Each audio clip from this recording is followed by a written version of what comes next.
Hello everyone, I am Payal and you are watching me on Simplified where I bring you with economics discipline easy to understand. So let's get started with the concept. So, आज की video में मैं economics का एक बहुत ही major discipline cover करूँगी that is international economics, जिसको हम अंतर्राष्ट्रीय अर्थशास्त्र के नाम से भी जानते हैं. ठीक है. सो वी ऑल नो कि जो हमारे इकोनॉमिक्स डिसिप्लिन है that is of course very major part of our economy, but इसके बहुत सारे सब डिसिप्लिन्स भी हैं जैसे micro economics, macro economics, growth and development, history, planning and international economics is one of the major sub-parts of economics. Okay, so before understanding the meaning of international economics, let's first understand the meaning of international. ठीक है. अगर हम India की बात करें, अगर हम अपनी डोमेस्टिक कंट्री की बात करें तो हम इसको डोमेस्टिक कंट्री बोलते हैं, होम कंट्री बोलते हैं, because we are living within the set boundaries of our nation, है ना. बट अगर हम बाउंड्रीज के बाहर किसी लैंड की बात करें ना, boundaries too is a deep concept that too needs a separate video, of course I will make on it. But अगर हम बाउंड्रीज के बाहर की बात करें, किसी लैंड की बात करें, कंट्री की बात करें, सो that comes under international. Okay.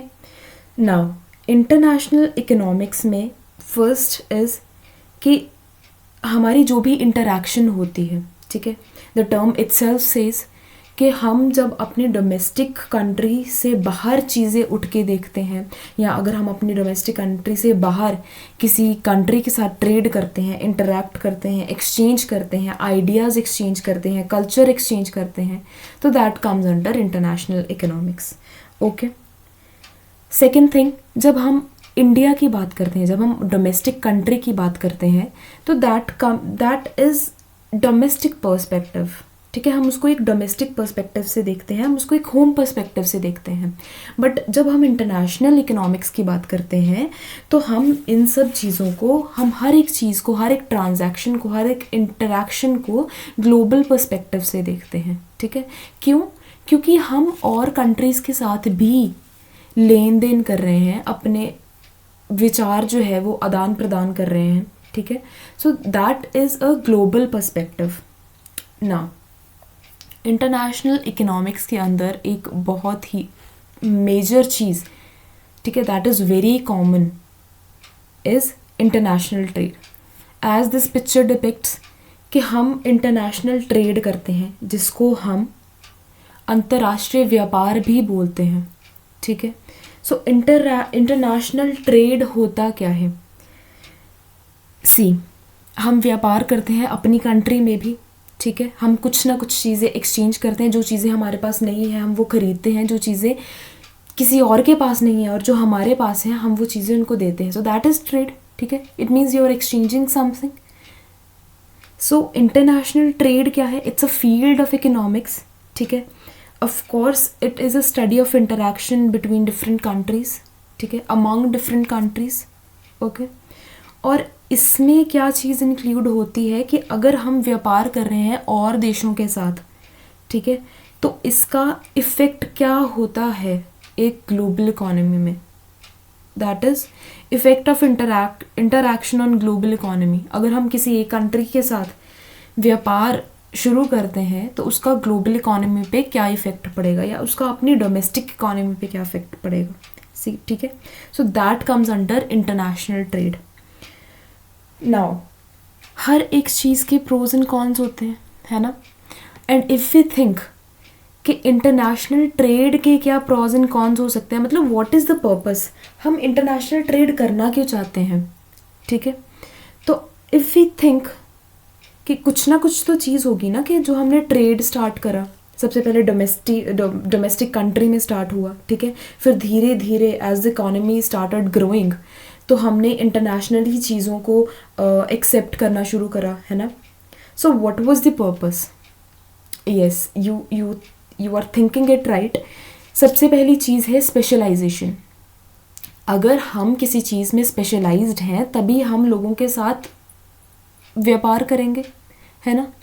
अगर हमें कोई चीज़ आती है या हम किसी चीज़ में उस चीज़ में सक्षम है, तभी हम वो चीज़ें बाहर पहुंचाएंगे, है ना. So what it leads to, it leads to specialisation. This is the first point. This is the first main importance of international trade and international economics as well, that it is best achieved by specialization, right? अगर हम किसी चीज़ में, अगर मुझे कोई चीज़ में मैं बहुत अच्छी हूँ, मैं तभी उस चीज़ को किसी दूसरे के तक डिलीवर करूँगी, है ना. So first is the point is that it leads to specialisation. Second is that it is the problem, it gives solution to the problems of underdeveloped countries. ठीक है. अगर कोई भी अगर कोई भी कंट्री इंटरनेशनल ट्रेड नहीं कर रही because it is not that specialised in its products और इन इट्स गुड्स, सो अगर वो इंटरनेशनल ट्रेड स्टडी करेगी, अगर वो ग्लोबल इकोनॉमी के साथ खुलेगी, है ना. आई डोंट हैव समथिंग, तो मैं किसी और पर्सन के पास जाके वो चीज़ खरीद सकती हूँ and I can give to that person a thing in which I am specialised, right. So this is as simple as that कि अगर कोई भी अंडर डेवलप्ड कंट्री है, तो अगर वो इंटरनेशनल ट्रेड करना स्टार्ट करती है, सो वो भी स्पेशलाइजेशन कर सकती है ना, वो भी चीज़ें सीख सकती है. So it is a solution to their problems, right. अगर कोई कंट्री जो अंडर डेवलप्ड थी पहले एंड इंटरनेशनल ट्रेड में आने के बाद वो कंट्री डेवलप्ड बन रही है, सो उसका इफेक्ट क्या पड़ेगा, इकोनॉमिक ग्रोथ होगी, इकोनॉमिक डेवलपमेंट होगी उस कंट्री की, ठीक है. And as we read that economic growth and development अगर एक कंट्री की हो रही है, सो उस चीज़ का इफेक्ट ग्लोबल इकोनॉमी पे पड़ता है. So it is leading to a positive effect on the global economy, है ना. बिकॉज हर एक कंट्री जो है वो साथ साथ चलने की कोशिश कर रही है. जो डेवलप्ड इकोनॉमीज़ हैं वो भी अंडर डेवलप्ड कंट्रीज़ को डेवलप्ड कंट्रीज़ की तरफ लेके जा रही हैं. So both are getting benefited through this, है ना, दोनों का बेनिफिट हो रहा है. So this is its importance. Second third thing is that जो अलग अलग कंट्रीज़ हैं, हमारी बहुत सारी इंटरनेशनल ऑर्गेनाइजेशंस मेड हैं, वो चीज़ें क्यों बन रही हैं, बिकॉज एवरी कंट्री नो कि and every country has kept this thing in mind कि इंटरनेशनल ट्रेड जब तक नहीं होगा तब तक इकोनॉमिक ग्रोथ एंड डेवलपमेंट को अचीव करना इज़ वेरी टफ. ओके. सो हमारे इंटरनेशनल ऑर्गेनाइजेशंस बनी है, हमारा इंटरनेशनल लेवल पे हम कॉन्फ्रेंसेस करते हैं, वेरियस कंट्रीज़, पॉलिसीज़ डिसाइड होती हैं, है ना, इंटरेक्शंस होती हैं, कल्चर्स भी इवन हम एक्सचेंज करते हैं. So why is this so, because everyone knows that international economics and international exchange of the ideas is very important, ठीक है, and it is very difficult to develop without international trade. So, and many countries have said this as an example that yes, international trade के साथ हम बहुत ही ज़्यादा development को achieve कर सकते हैं. फॉर एग्ज़ाम्पल, अगर हम इंग्लैंड की इकोनॉमिक डेवलपमेंट को देखें, सो वो किसका रिजल्ट थी, उनकी डेवलपमेंट कैसे हुई, जब उन्होंने इंटरनेशनल ट्रेड करना स्टार्ट करा कॉटन एंड वूल में. Okay. They started trading in cotton and woollen textiles. So it led to economic growth of England. In other countries जैसे जापान है, उन्होंने सिल्क ट्रेड करना स्टार्ट करा, सो उनकी जो इकोनॉमीज़ है वो ग्रो करना स्टार्ट हुई. वैसे ही Canada, it started growing because of wheat. जैसे डेनमार्क ने डेयरी ट्रेड स्टार्ट करा तो इनकी इकोनॉमिक डेवलपमेंट हुई थी. वैसे ही इंडिया ने जब एक्सपोर्ट स्टार्ट करा था टी का एंड जूट का, so it led to rapid amount of development in our economy as well, ठीक है, बिकॉज हमने इंटरनेशनल ट्रेड जो है वो करना स्टार्ट कर दिया था. ठीक है. So what we read, if we give importance in technical points, so what we read first is global interaction है ना, हम ग्लोबल इंटरकनेक्टेडनेस कर सकते हैं as we read. Second is trade and development है ना, या फिर आप बोल सकते हैं growth and development. Next is currency exchange है ना, जब कोई भी ट्रेड हो रहा है सो करेंसीज भी एक्सचेंज होगी है ना. आप इस पिक्चर में भी देख सकते हैं कि करेंसीज भी एक्सचेंज हो रही हैं है ना. So one of its importance is this. Next is cultural exchange. बहुत सारे एक्सचेंजेस होते हैं है ना, जब हम दूसरी कंट्रीज़ के साथ कुछ भी एक्सचेंज करना स्टार्ट करते हैं तो बहुत सारे एक्सचेंजेस होते हैं. हमारी लैंग्वेजेस एक्सचेंज हो रही हैं, हमारे कल्चर्स एक्सचेंज हो रहे हैं, करेंसी एक्सचेंज हो रही है, गुड्स एक्सचेंज हो रहे हैं है ना. So exchange is one of the main importance right. Then is कि अगर हम ट्रेड करना स्टार्ट करते हैं या अगर हम बाहर और कंट्रीज़ की तरफ रीच आउट करना स्टार्ट करते हैं, so it gives domestic country an opportunity to invest in other countries. That is very very important for our economy and for the whole economy as well. So एक investment opportunity भी provide करता है हमें international economics and international trade right. इससे global development होती है, global growth होती है, ग्लोबल डेवलपमेंट होती है. And the last point is that it leads to global financial stability, right? Now we have discussed about the importance of the international trade and we know that हर एक चीज़ की pros and cons दोनों होते हैं, फ़ायदे भी होते हैं, नुकसान भी होते हैं. हमने फ़ायदे डिस्कस कर लिए है ना, अच्छे से डिस्कस कर लिए, कॉन्सेप्ट को समझ लिया. जब आप कॉन्सेप्ट को समझ लेंगे तो आप खुद भी जनरेट करना, आप खुद अपने पॉइंट्स जनरेट करना स्टार्ट कर देंगे, आप खुद टेक्निकली सोचना स्टार्ट कर देंगे. सो ऐसा नहीं है कि दीज पॉइंट्स आर लिमिटेड. जैसे जैसे आप सोचना स्टार्ट करेंगे, जैसे जैसे आप रीड करना स्टार्ट करेंगे, पॉइंट्स और निकल के आने स्टार्ट हो जाते हैं because you know the concept right. तो हमने इम्पॉर्टेंस देखी.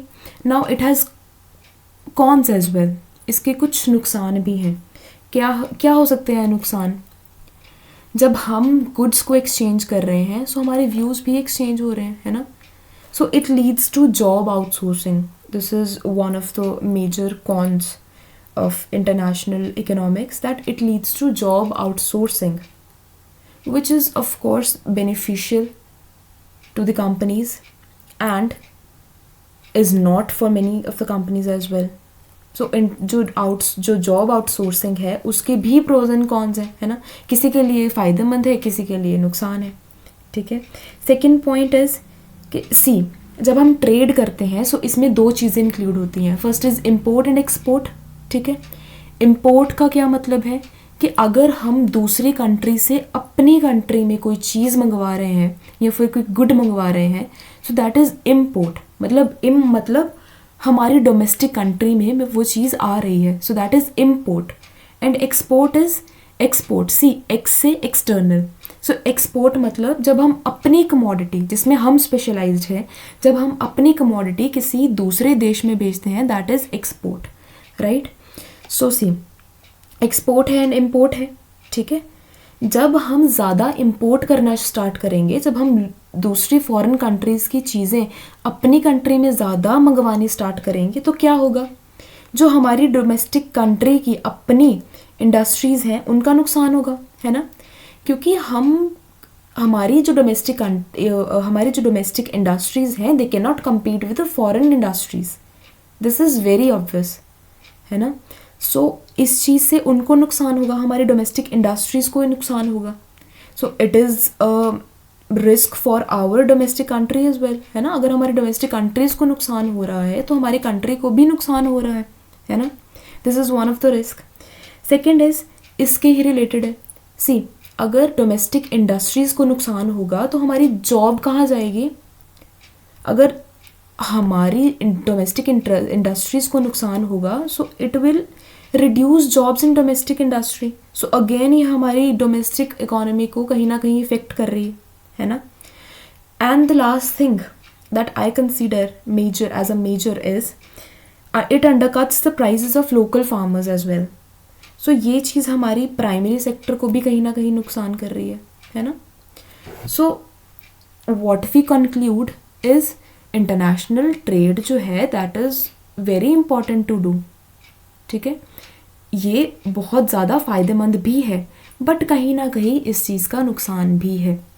सो जब भी हम किसी भी कॉन्सेप्ट को देखते हैं, उसके प्रोज भी देखने हैं और कॉन्स भी देखने हैं, ठीक है, बिकॉज हर एक चीज़ का फ़ायदा भी है और नुकसान भी है। So yes, this was all about international introduction of international economics, I must say. इसके बाद हम इंटरनेशनल इकोनॉमिक्स की बाकी थेरीज़ हैं जो इसके बाद I provide you video on globalization, ठीक है। ये बहुत मेजर पार्ट है, इसके अंदर जितने भी सब पार्ट्स हैं, जितनी भी थेरीज़ हैं, BOP है या फिर जो हमारे इकोनॉमिस्ट ने थेरीज़ दी हैं, we will cover each and everything in a simplified manner. So yes, this was all about the meaning of international economics. So till that time, take care. Bye bye.